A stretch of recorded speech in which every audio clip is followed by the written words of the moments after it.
Hi and welcome. In this video, we're going to be looking at the new layer settings and features in the layers panel.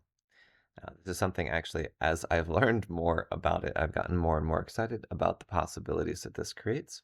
Let's go ahead and jump in. On the right side, you can see I have a couple of different colors of layers.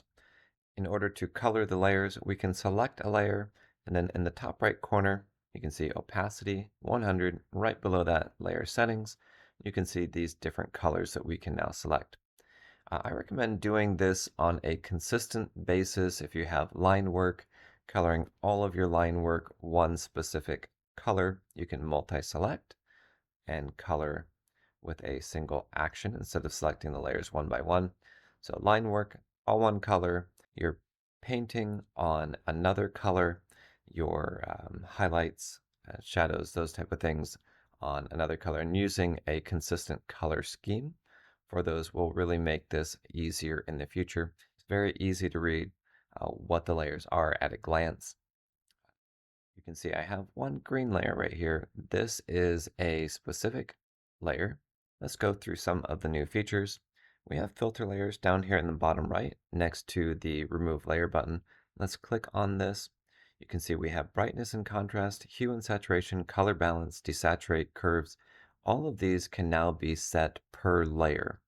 So note I have here hue and saturation. Let's open up that panel.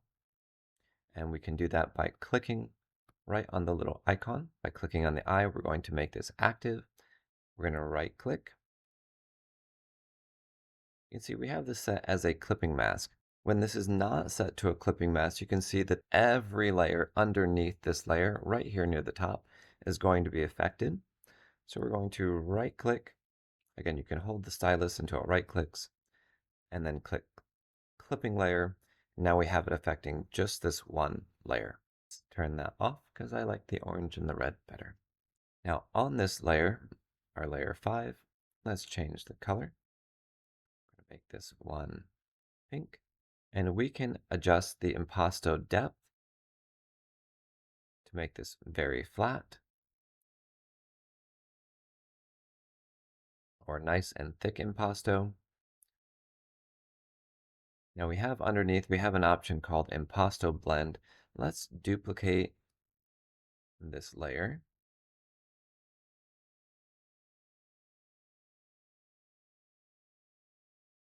And let's move its position with transform.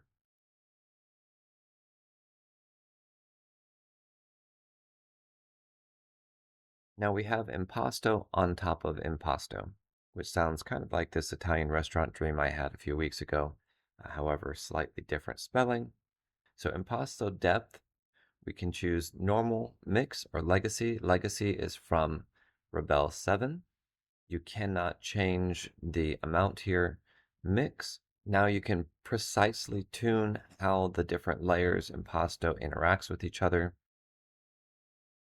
You can finely tune that balance. Now these are metallic layers. Let's say we want the layer on top to be more reflective.